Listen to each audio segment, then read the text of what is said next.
Bradie, I want to get into this with you now. I want to talk a little bit of this past weekend. We got to see UFC Fight Night, St. Louis, the place that spawned ribs, and we got some Phil Mushnick area.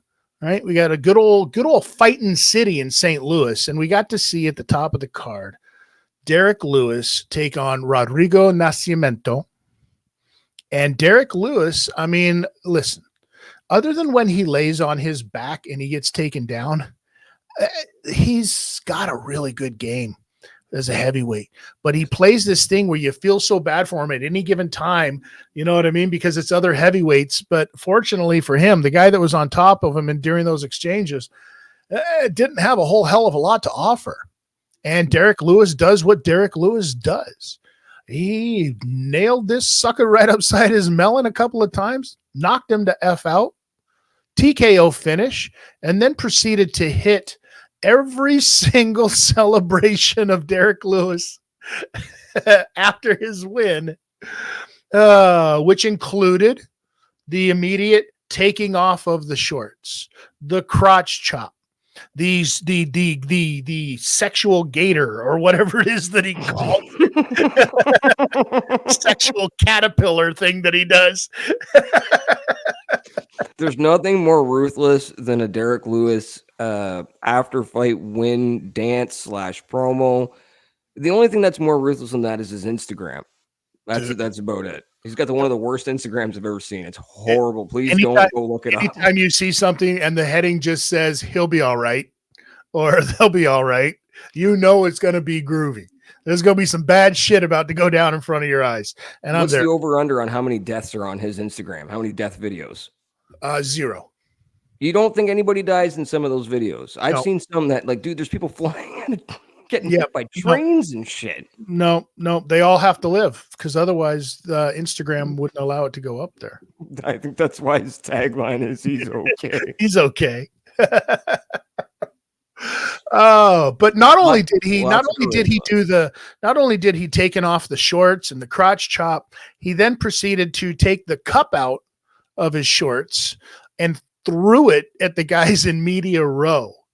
Because we know the relationship that Derrick has with some of the media guys, off and on, because they're always fucking with him, it seems like, and not saying what it is that he says. And, I mean, listen, you and I both know, Bradie, that's just kind of the way that journalists are.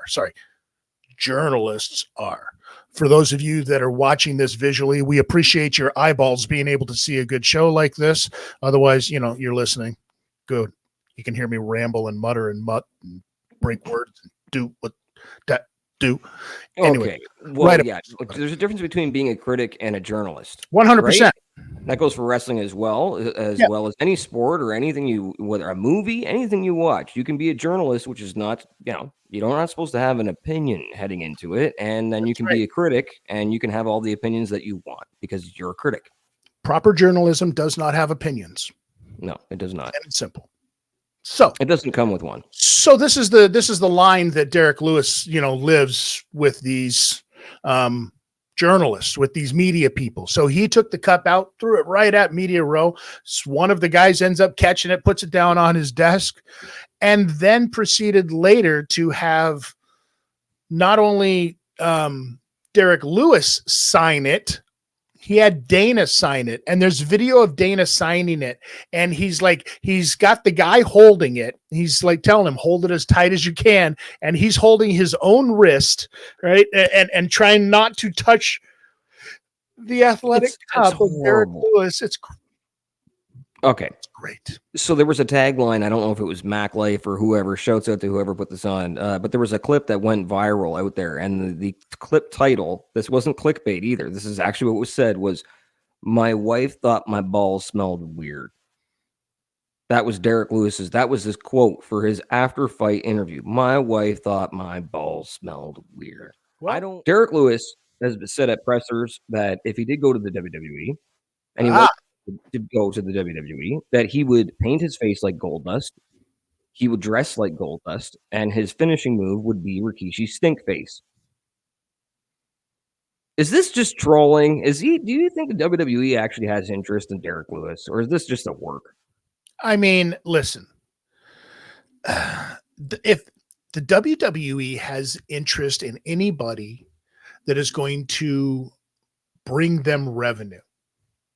And I think that we're a lot closer with a situation like this because of the parent company in TKO.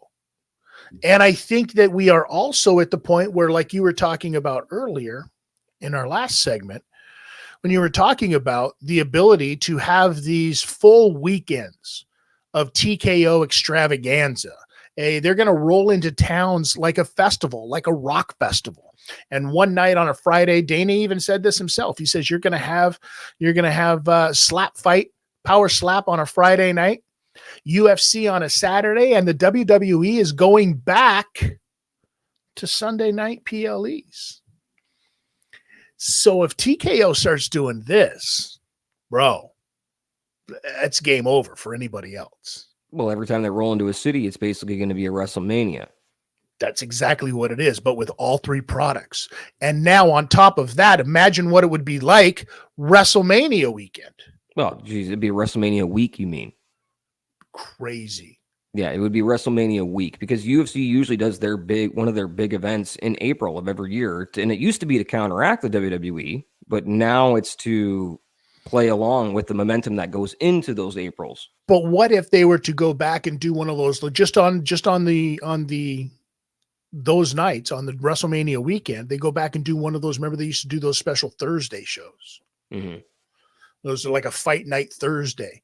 They could do a Fight Night Thursday. They could do then the Power Slap on the Friday. Then boom, WrestleMania Saturday and Sunday. 4 days of revenue like that. Plus you throw in an NXT pay-per-view on top of that. Bro,